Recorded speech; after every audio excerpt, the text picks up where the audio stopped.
Have you ever wondered if your morning coffee is secretly holding you back? We've been told for years that caffeine is the fuel of productivity, the magic potion that turns fatigue into focus. But what if I told you that the very habit you rely on to kickstart your day might actually be sabotaging your long-term performance?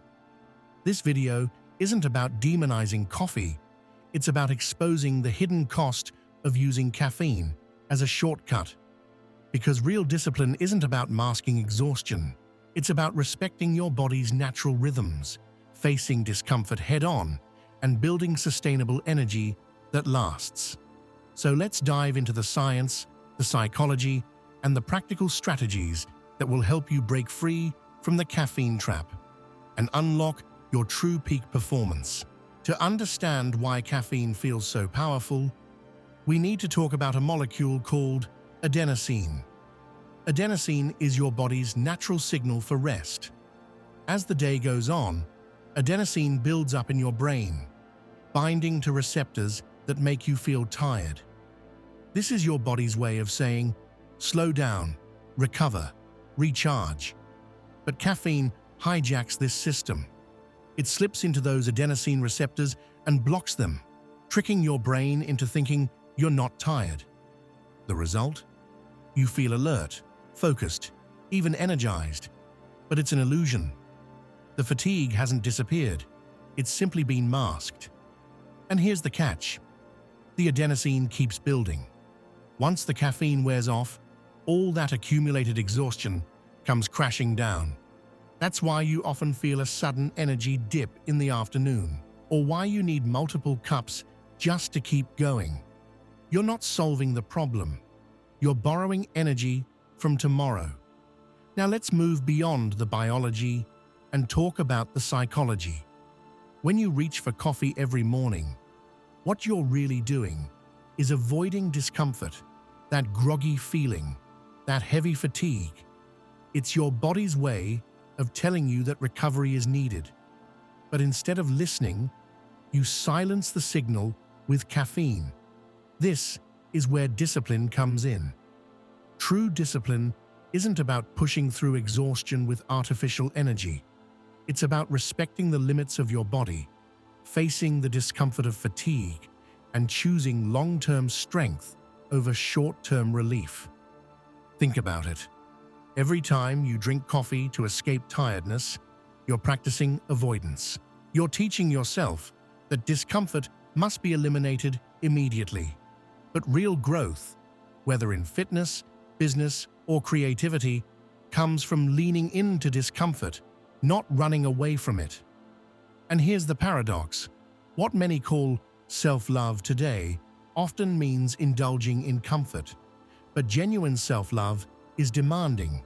It's choosing what's hard now so that your future self can thrive. Skipping the coffee, embracing the fatigue, and allowing your body to recover, that's not neglect. That's the highest form of respect you can give yourself. Let's make this real. Imagine waking up on a Monday morning. You're tired, your head feels heavy, and the first thing you do is reach for coffee.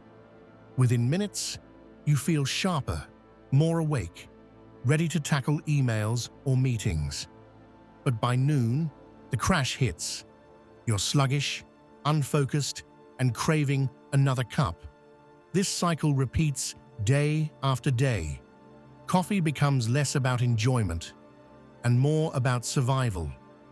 You're not drinking it because you love the taste. You're drinking it because your body has learned to depend on it. Think about the afternoon slump. You've probably blamed it on lunch, on stress, or on lack of sleep. But often, it's the caffeine debt catching up with you. The adenosine that was blocked in the morning finally floods your brain, and the exhaustion you postponed comes back stronger. Or picture this, you're working late on a project. Instead of resting, you grab another cup. You push through the night, but the next day you're drained, irritable, and less creative. That's not discipline. That's self-sabotage disguised as productivity. These everyday examples show how caffeine doesn't solve fatigue, it simply delays it. And every delay comes with a cost: weaker focus, shorter patience, and a body that's constantly playing catch-up. So if caffeine is a shortcut that steals from your future energy, what's the alternative? How do you build real, sustainable focus without relying on coffee? The first step is sleep. It sounds obvious, but most people underestimate how powerful consistent, high-quality sleep is. 8 hours of deep rest will do more for your creativity, focus, and discipline than any stimulant ever could. Sleep isn't wasted time. It's the foundation of peak performance. Second, hydration. Many times, what feels like fatigue is actually mild dehydration. Drinking water first thing in the morning can wake up your system naturally, without the crash that comes from caffeine. Third, movement. A short walk, a few stretches, or even a quick workout can reset your brain chemistry. Physical activity boosts circulation, oxygenates your brain, and releases endorphins that sharpen focus. Fourth, nutrition. A balanced breakfast with protein and healthy fats provides steady energy. Unlike caffeine, which spikes and crashes, real food fuels your body consistently. And finally, mindfulness. Taking 5 minutes to breathe deeply, meditate, or simply sit in silence can clear mental fog. Instead of forcing alertness with coffee, you allow your brain to reset naturally. These aren't glamorous hacks. They're not quick fixes. But that's the point. Discipline means choosing the harder path now for greater rewards later. By replacing caffeine with real recovery habits, you're not just avoiding a crash, you're building a foundation for long-term success. So here's the truth. Coffee isn't evil, but it is deceptive. It gives you the illusion of energy while quietly draining your reserves.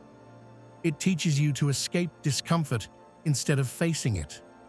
And over time, that habit of avoidance bleeds into every area of your life.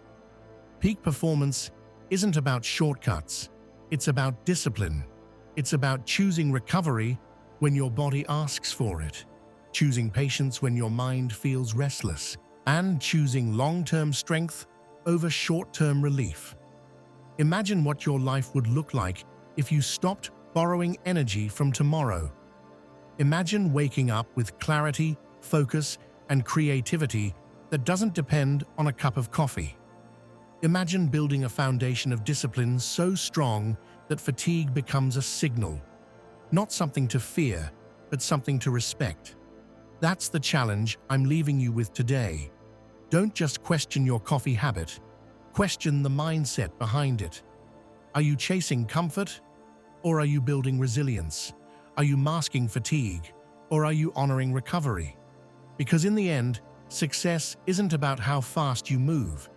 It's about how long you can sustain the journey.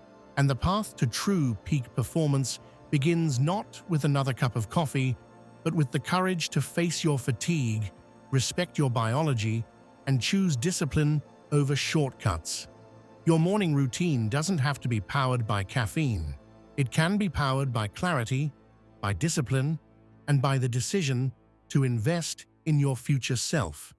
That's the real fuel of greatness.